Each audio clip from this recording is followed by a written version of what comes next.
Stories and storytelling are at the heart of human interaction. They help us to see one another with greater clarity, recognizing the common threads of our existence, narrative as a mode of knowing and being known. Stories enable reciprocity in our interactions, and as Barrett and Stauffer suggest, we find connection in and through stories. The idea of connecting with others through stories becomes even more potent in a context where narrative is hidden, silenced, shut off, or contained, for example, within carceral settings. The belief that everybody should be heard is a powerful statement challenging us to consider, as educators and practitioners, our part in enabling the voices of marginalized communities to be heard. I work as a community music practitioner on the York St John University Prison Partnership project, facilitating weekly singing and songwriting sessions with women in a maximum security prison in the UK. Statistics pertaining to women in custody reveal that large proportions will have experienced prior trauma in the form of adverse childhood experiences, domestic abuse, and sexual violence. The women we work with are no exception, and this presentation explores approaches to trauma-informed community music practice that enable narrative through songwriting. The impact of trauma on the emotional, physical, and mental health and well-being of the women we work with is long-lasting and is in part responsible for their high levels of anxiety, depression, and rates of self-harm. Within the weekly practice, we explore participants' stories through the use of collaborative songwriting within a framework of trauma-informed approaches. This process does not involve directly addressing or interacting with the women's trauma narrative. Instead, the focus is on enabling the opportunity for, as Barney and McKinley suggest, narrative repair in songwriting.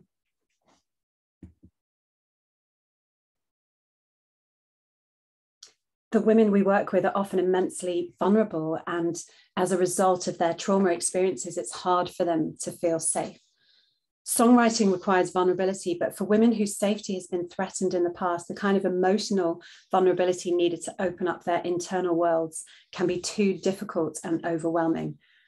Collaborative songwriting cannot take place without the safety of the women, and I've learned that several interacting approaches are vital. For example, listening, bearing witness, welcome, hospitality, and empathy. It's lifted my spirits and increased my self-value. It's also increased my confidence in my own abilities, singing and non-singing.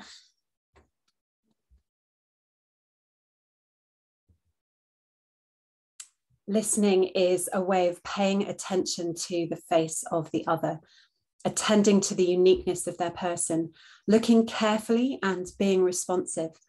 Listening also enables me, as the facilitator, to bear witness, validating the stories and hidden narratives the women carry with them. I think that we listen to each other and follow the ground rules, and we enjoy ourselves.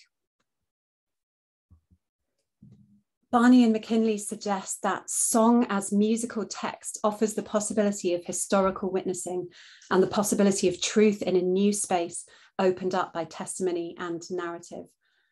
Songwriting can therefore be seen as a safe space in which to bear witness to the women's narrative, whether shared openly or explored through metaphor and imagery.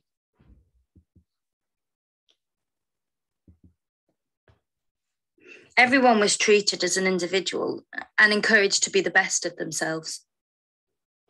For women serving custodial sentences, trust is very difficult to establish within social interactions. Carceral settings are not conducive to developing relationships of trust. Trust opens up possibilities for greater vulnerability in the dialogic processes of songwriting and creative collaboration. Escobar, 2011, asserts that trust has to be modeled before we can expect others to trust us.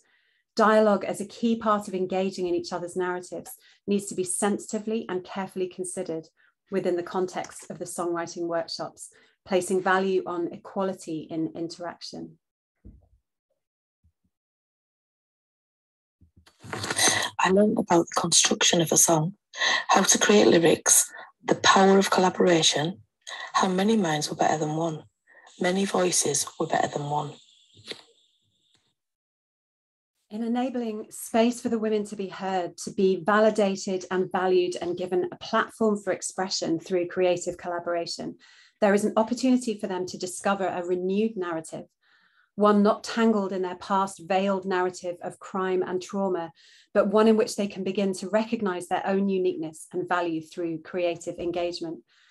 As Conlon 2020 states, the Prison Partnership Project seeks to develop the women's ability to speak, to not let themselves be silenced, to lay strong roots of resistance and resilience, and to enable new creative ways of being. In summarizing the philosophical explorations of Gadamer around the notion of dialogue, Escobar 2011 states, knowledge is co-created in conversation. In dialogue, the exchange of ideas is mutually transformative and enhances understanding of selves and others. This concept of co-creation of knowledge, deepening our understanding of each other, can in some way help to explain why collaborative songwriting can be so powerful. I've learned that I do not do conflict well. This is a skill I am continually working on and also asserting myself. I need to be confident with my ideas, but in a way so as not to upset other people.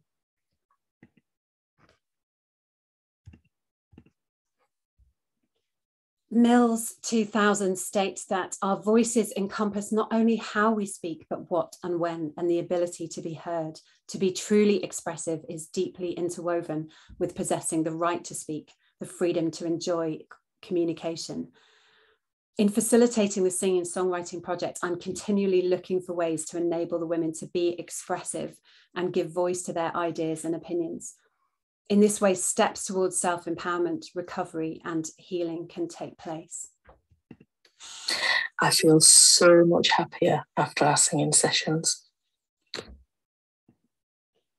Choice in the songwriting processes can support the unlocking of an alternative narrative for the women, an exploration of the different versions of self and identity. The women's choice around the text they create is an opportunity to use their imaginations with freedom of expression.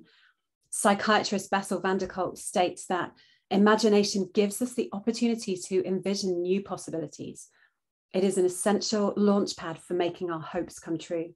It fires our creativity, relieves our boredom, alleviates our pain, enhances our pleasure, and enriches our most intimate relationships. Giving the women space and opportunity to write, reflect, respond, and reuse their imaginations enables a chance for them to envision new possibilities. I feel stronger in myself and so positive about my future. I have found my voice in so many ways. As I've reflected on the framework of trauma-informed practice to enable narrative through songwriting, I've been drawn again to the stories of the women we've worked with, whether stories of hope and resilience or stories that betray the shadow of the past. I can hear the women's voices, some strong and clear and others hesitant, full of fear, shame, and desperation. The connectedness and belonging created through the singing sessions speaks to the importance of dialogic exchange and intentional listening, which can lead to the emergence of new meaning and knowledge. At the forefront of community music making in carceral settings, and especially where a trauma-informed approach is needed, openness in dialogue, both musical and relational, is key in acknowledging the differences of perspectives present in the creative space. I want to conclude the presentation by enabling a space where the women's voices can be heard. The song I will share with you is the first collaborative song written with the women during the pilot project in the autumn of 2018. This is I Need Music. Listen to the beat and start singing out loud. The feeling is so strong. I hear the sound, I keep singing. I listen to my breathing, I keep singing. I listen to my breathing. Listen to the beat and start singing out loud. The feeling is so strong. I hear the sound, I keep singing. I listen to my breathing, I keep singing. Listen to the voice inside. The music is a part of me. The voice from deep within, waiting to be heard.